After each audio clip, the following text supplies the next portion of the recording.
The body of this train is perfect. It just came today, a few minutes ago.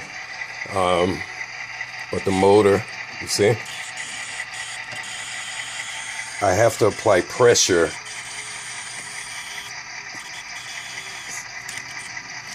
And it does it, okay. But it's not good.